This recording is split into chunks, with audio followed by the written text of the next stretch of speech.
O Supremo Tribunal Federal deve julgar daqui a pouco um recurso do Ministério Público do Rio Grande do Sul que contesta a decisão do TJ do Estado que manteve os descontos dos dias trabalhados de um preso que cometeu falta grave.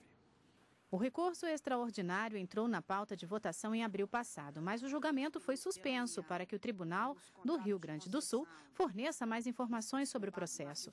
O caso remete ao que diz a Lei de Execução Penal vigente, onde o condenado que cumpre a pena em regime fechado ou semiaberto tem direito à remissão de parte do tempo da pena, uma redução do período que ele passa na cadeia.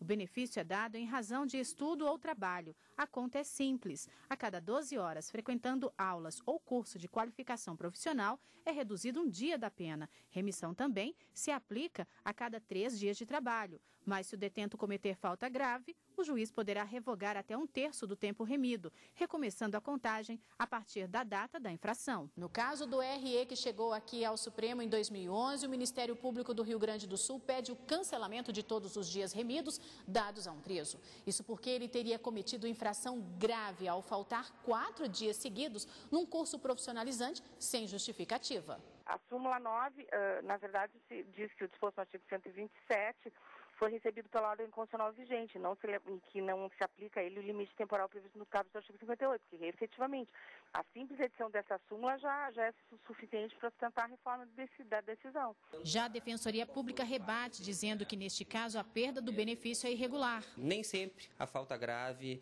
interrompe o prazo para a progressão de regime e também nem sempre acarreta a perda dos dias remidos. A defesa espera que seja negado o provimento ao recurso extraordinário e seja mantida a decisão do Tribunal de Justiça, né, que com base também nos princípios constitucionais da isonomia, da proporcionalidade, acabou sendo acolhida a tese defensiva. O ministro relator do recurso extraordinário já proferiu seu voto. Julgando procedente parcialmente o recurso do Ministério Público, determinando a baixa ao juízo de execuções para que decida de acordo com a novatio legis e merius, conforme o artigo 66.1 da Lei 7210 de 84. Então, a solução, a proposta de votação é essa. E aqui conosco em nossos estúdios, a consultora jurídica da TV Justiça, Gisele Reis. Boa tarde, Gisele. Boa tarde. De acordo com o voto do ministro Fux, a súmula vinculante que existe sobre esse tema deve ser cancelada. Por quê?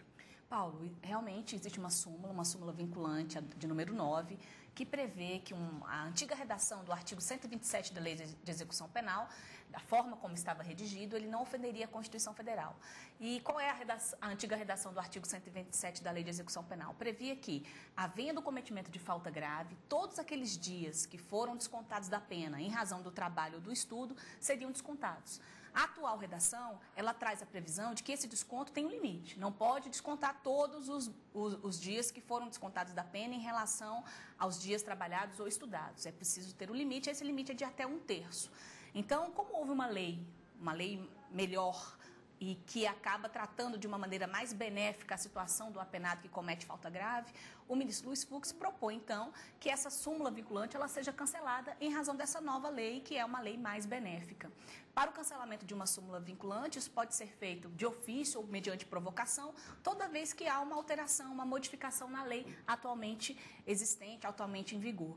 Então, para que haja efetivamente esse cancelamento, existe uma previsão legal que estabelece que são necessários, no mínimo, os votos de 8 ministros. Tá bom, Gisele. E também está previsto na pauta de julgamento de hoje uma reclamação da Defensoria Pública da União contra a decisão de juiz da Vara de Execuções Penais em Rio Branco, no Acre. Na decisão, o juiz negou progressão de regime a 10 presos condenados por crimes hediondos.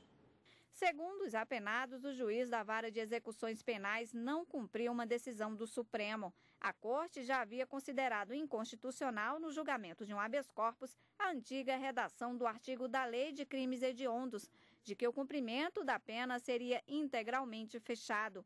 O ministro relator Gilmar Mendes aceitou o pedido dos 10 condenados e determinou que o juiz de primeiro grau avaliasse as condições para conceder o benefício da progressão do regime. Para o defensor público do Acre, junto à Vara de Execuções Penais à época, a determinação do Supremo vinha sendo descumprida. E aí eu entrei com a reclamação no Supremo Tribunal Federal, que é essa exatamente, que hoje está que está em trâmite ainda, né? Porque na época o ministro Gilmar Mendes deu uma liminar.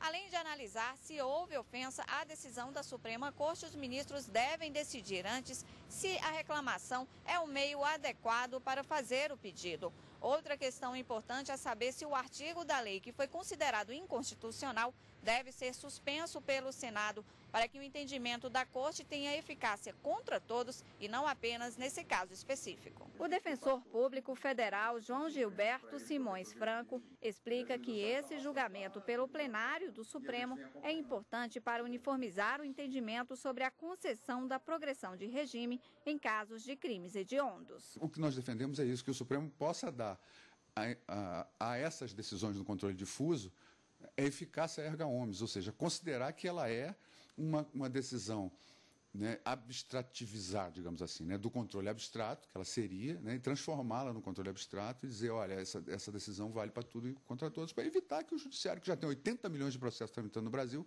tenha mais recursos e atule mais ainda os tribunais. O assunto volta para o plenário com o voto vista do ministro Ricardo Lewandowski. Dos 4 ministros que já votaram, todos concordam que os 10 condenados têm o direito de terem seus pedidos de progressão do regime de cumprimento da pena analisados individualmente pelo juiz de execuções criminais. O parecer da Procuradoria-Geral da República é de não conhecer o pedido. Em nota, o Tribunal de Justiça do Acre informou que os pedidos de progressão de regime estão em andamento e sendo analisados caso a caso. Doutora Gisele, como é hoje esse regime de progressão para crimes hediondos? Paulo, atualmente ele é permitido. Já houve uma época em que era proibido. Assim, a lei de crimes hediondos é uma lei de 90 e desde a sua edição inicial, o que se estabelecia era de que os crimes hediondos, a cumprimento da pena nesse tipo de crime, seria em regime integralmente fechado. Mas, em 2011, houve uma alteração na lei, na verdade em 2007, e passou a permitir que essa progressão de regime ela seja efetivada. O regime inicial ele passou a ser fechado com possibilidade de progressão, ou seja, o apenado ele poderia ir para um regime menos severo, desde que cumprisse 2/5 da pena se ele fosse primário ou 3/5 da pena se ele fosse reincidente. Então já houve época em que esse regime ele era integralmente fechado, atualmente se permite sim a progressão de regime desde que cumprido 2/5 ou 3/5 da pena. Agora, esse julgamento vai esclarecer os efeitos da decisão do Supremo Tribunal Federal em matéria de controle de constitucionalidade? Vai, exatamente quando se trata de um controle de constitucionalidade feito em relação a casos concretos. Por quê? Porque o pano de fundo dessa reclamação é um habeas corpus que foi julgado pelo STF em 2006.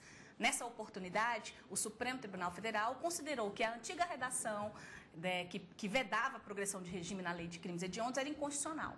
Então, aí ficou uma situação, um vácuo existente na legislação, desde a época em que o Supremo Tribunal Federal julgou esse habeas corpus, até, que foi em 2006, até 2007, que foi a data em que houve uma mudança na legislação, permitindo a progressão de regime. Então, a grande questão aqui é saber se essa decisão do Supremo Tribunal Federal, que analisou um caso concreto, ela vale ou não para todos os demais casos, já que foi uma decisão feita pelo plenário do Supremo Tribunal Federal.